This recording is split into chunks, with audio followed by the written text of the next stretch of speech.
Hello, thank you for watching this explainer video for the CSLA cinema lens test. If you are curious about our methodology or choices, this is the place to get those answers. My name is Thomas Schwingel, a professional cinematographer based in Los Angeles and co-architect of the lens test. CSLA is a cinema rental house in Los Angeles with a deep catalog of both common and rare lenses. They introduced me to Kai Kraus. He is another accomplished professional cinematographer and fastidious lens tester. Kai had been advocating for CSLA to do a big test of their inventory, and CSLA paired us together to make it happen. Had any one of us designed this test on our own, it would have looked different than what you see now. The test I would have set up would have been different than the test that Kai would have made in isolation. Ultimately, we now all agree that all of us working together resulted in a far better test than what could have been had we not collaborated. This is why we got into filmmaking. It is a reminder that this is a collaborative craft, and the process of working together creates a superior final product. The test was performed over many scheduled sessions to accommodate for rotating inventory.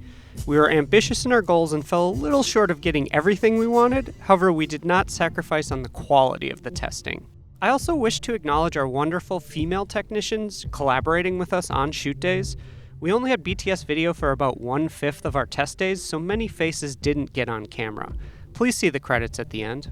Prime lenses were tested at 2 stops, wide open and f4, unless a prime was decidedly slower. And in that case, we tested at 5.6 to allow for at least a stop and a third gap between wide open and the second tested stop. The same for zooms. Most zooms are slower, so f5.6 was the most common secondary stop to allow for the desired aperture difference. We framed our scene utilizing the newly built CSLA prep floor as our set.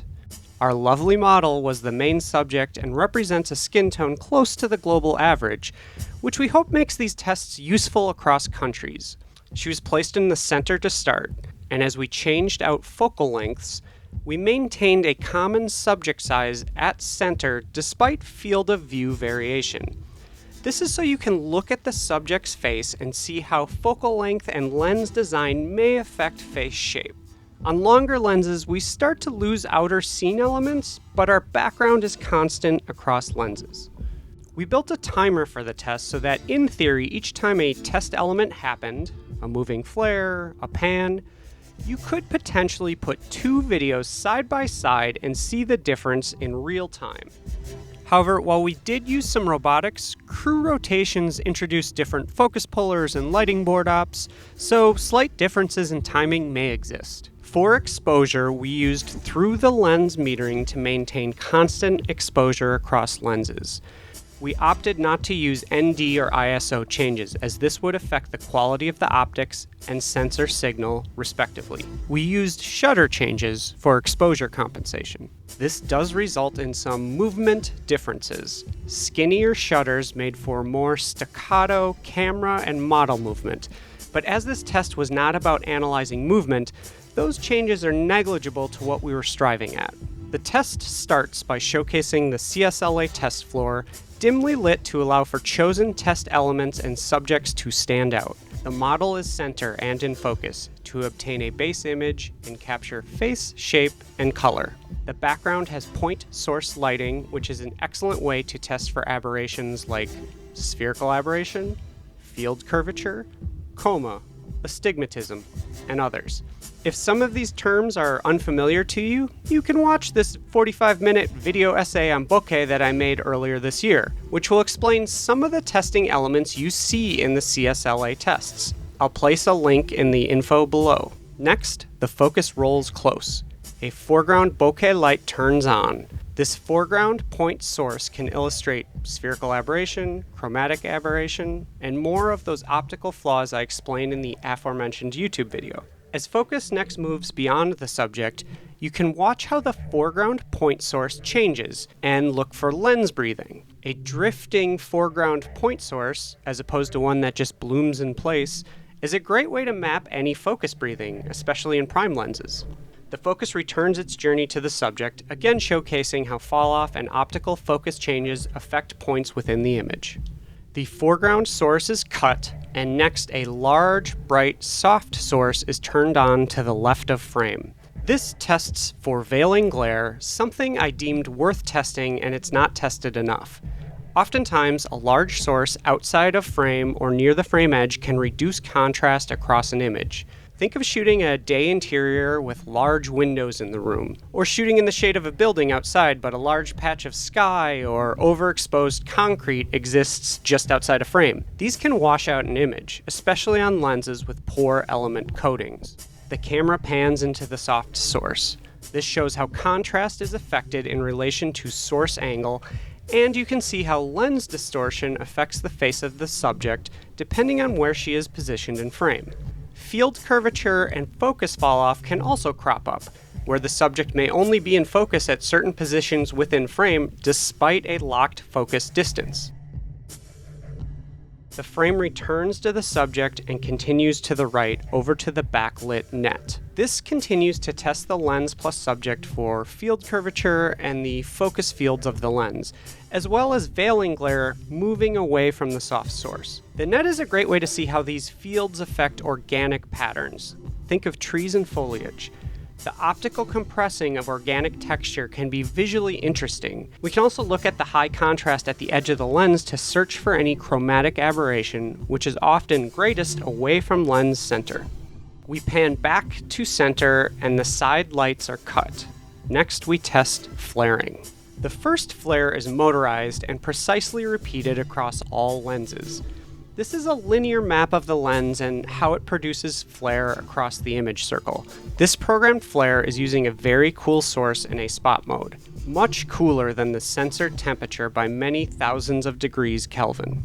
After the motorized flare is the manual flare performed by the model in a cross pattern. This uses a softer, less concentrated source, closer to a Fresnel pattern, and its color temperature is very close to the camera sensor temperature setting. It provides another different look at how a lens may flare from a direct hit by a point source, especially at center. This concludes the test floor sequence, except for zoom lenses. Zoom lenses were tested with the same prep floor sequence, but at a point in the middle of their zoom range. Usually this is a point that corresponded to an engraved mark on the lens barrel. Perhaps a project wants to carry a zoom for shooting speed on set, but you also need to match footage shot on primes. You can compare a zoom's characteristics to a set of primes with this test.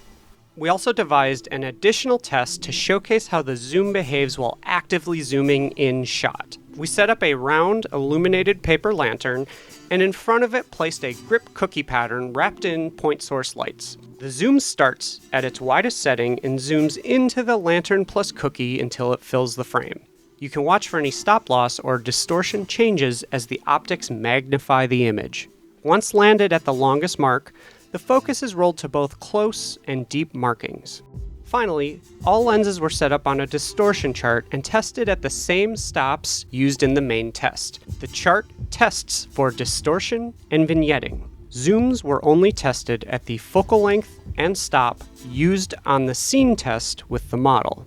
It took me 5 days by myself to shoot the distortion charts. We wanted to do it at the same time as the main test, but we put all our focus on the model floor test, and I volunteered to do charts later. A few may not be as perfect as they could be. I did end up reshooting a few that I wasn't happy with. For the sake of my own time, I did not use the same area of the distortion chart for every lens. This is only detrimental if you are hoping to overlay or directly compare distortion charts from different lenses in our test.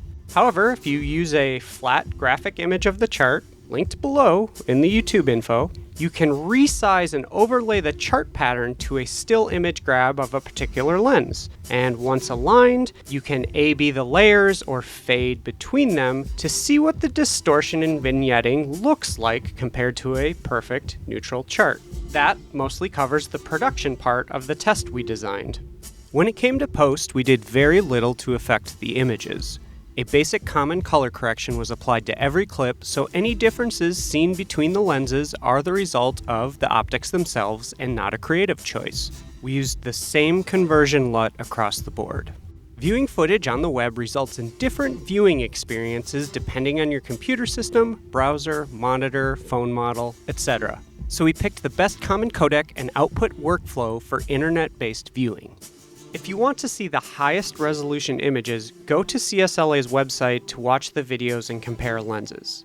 Here on my YouTube, you still get high-res 2K videos and a searchable database, but CSLA retains the 4K video files. Thank you for checking this out. If you find this video and the test useful, please like it, share it, promote it.